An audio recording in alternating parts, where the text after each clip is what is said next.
Dictation 100 शब्द प्रति minute 5 second बाद शुरू।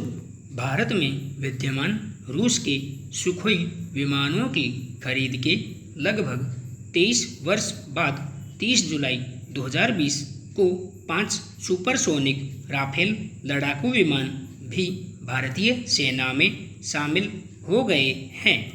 इसके आने से फ्रांस निर्मित लड़ाकू विमानों की कुल संख्या 6 हो गई, क्योंकि पहला विमान RB001 अक्टूबर 2019 में आया था। यह वर्तमान लड़ाकू विमान तेजस से 3 गुना पेलोड क्षमता वाला है, जो न केवल भारतीय सैन्य रक्षा की दृष्टि से महत्वपूर्ण है, बल्कि उभरती वैश्विक परिस्थितियों में सामरिक दृष्टिकोण से भी महत्वपूर्ण है। भारतीय वायुसेना द्वारा वर्ष 2007 में MMRCA खरीदने के संबंध में तत्कालीन कांग्रेस के नेतृत्व वाली सरकार को एक प्रस्ताव भेजा गया, जिसके पश्चात भारत सरकार द्वारा 126 लड़ाकू विमानों को खरीदने हेतु टेंडर जारी किया गया। मई 2011 में भारतीय वायुसेना ने राफेल और यूरोफाइटर जेट्स को शॉर्ट लिस्टेड किया। इसके पश्चात जनवरी 2012 में राफेल को खरीदने के लिए टेंडर को सार्वजनिक कर दिया गया, जिस पर फ्रांस की राफेल विमान निर्माता कंपनी ने सबसे कम कीमत पर उपलब्ध कराने की बोली लगाई। इसके तहत वर्ष 2012 में भारत सरकार और दसोल्ट ने कुल 126 राफेल विमानों का सौदा किया। इस सौदे में दसोल्ट के साथ भारत की सरकारी कंपनी हिंदुस्तान एरोनॉटिक्स लिमिटेड शामिल थी, किंतु किसी कारण यह सौदा पूर्ण रूप नहीं ले पाया। इसके पश्चात भारतीय जनता पार्टी की नेतृत्व वाली NDA राष्ट्रीय जनतांत्रिक गठबंधन सरकार ने 36 राफेल विमान हेतु दसोल्ट के 23 सितंबर 2016 को aircraft package supply protocol, weapons package supply protocol के साथ कॉन्ट्रैक्ट टेक्निकल एग्रीमेंट्स पर हस्ताक्षर किए।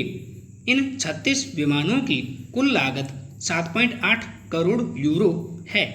इस नए समझौते में दसोल्ट कंपनी ने HAL के स्थान पर एक निजी कंपनी रिलायंस डिफेंस लिमिटेड को ऑफसेट पार्टनर के रूप में रखा।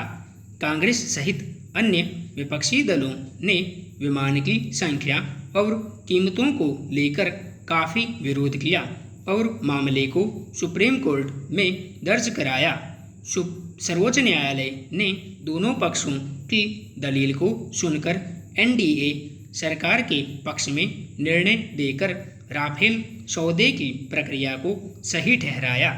उल्लेखनीय है कि कांग्रेस की UPA सरकार ने 126 राफेल विमान खरीदने के लिए $12 अरब की डील की थी, जिसमें एक विमान की कीमत 629 करोड़ थी, जबकि वर्तमान BJP की NDA सरकार 1611 करोड़ व्यय कर रही है। वर्ष 2016 के समझौते के तहत ही दसोल्ट ने 5 राफेल विमानों की आपूर्ति की है और ऐसा कहा गया है कि शेष सभी विमान वर्ष 2021 के अंत तक भारत आ जाएंगे। उल्लेखनीय है कि राफेल डील के तहत भारतीय पायलटों एवं सहयोगी कर्मियों को दसोल्ट कंपनी द्वारा हथियार प्रणाली और विमान संचालन का प्रशिक्षण दिया गया है। वर्ष 2001 में प्रस्तुत किया गया राफेल फ्रांस का डबल इंजन वाला लड़ाकू विमान है, जिसे फ्रांस की दसोल्ट एविएशन कंपनी ने डिजाइन किया है। यह अत्याधुनिक हथियारों से लैस 4.5 जेनरेशन का लड़ाकू विमान है। यह एक सुपरसोनिक लड़ाकू विमान है जो स्थल से आकाश में अथवा आकाश से आकाश में अपने लक्ष्य को सफलतापूर्वक भेदने में सक्षम है। इसलिए इसे विश्व स्तर पर सबसे शक्तिशाली जेट विमान माना जाता है। यह विमान ए, बी, सी और एम श्रेणियों में एक सीट और डबल सीट तथा डबल इंजन में उपलब्ध है। उल्लेखनीय है कि राफेल ए श्रेणी के पहले विमान ने 4 जुलाई 1986 को उड़ान भरी थी, जबकि राफेल सी श्रेणी के विमान ने 19 मई 1991 को उड़ान भरी थी।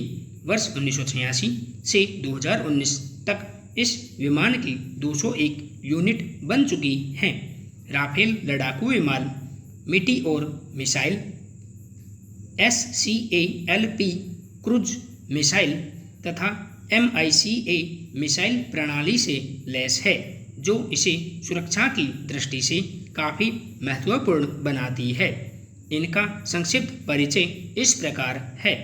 मीटिओर मिसाइल यह हवा से हवा में मार करने वाली मिसाइल है, जो करीब 150 किलोमीटर की दूरी से दुश्मन को विमानों से निशाना बनाने में सक्षम है।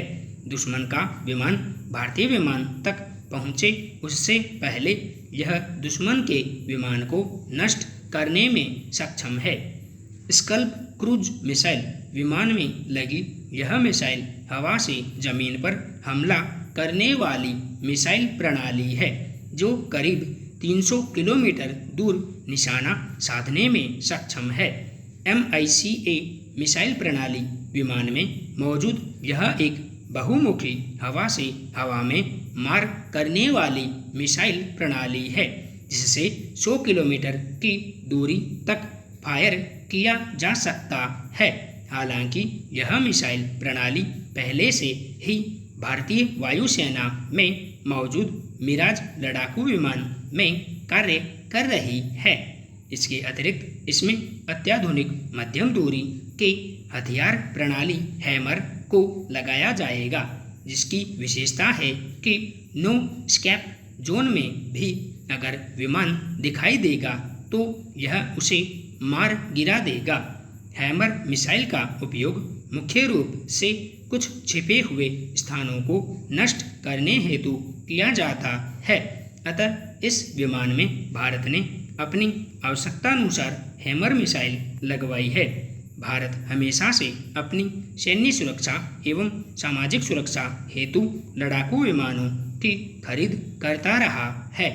वर्तमान में भारत के पास लड़ाकू विमानों की संख्या कम होती जा रही है तथा चीन की विस्तारवादी नीति के कारण भारत प्रभावित हो रहा है।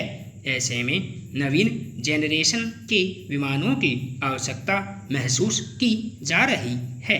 कुछ महत्वपूर्ण बिंदु इस प्रकार हैं जो राफेल की आवश्यकता को स्पष्ट करते हैं।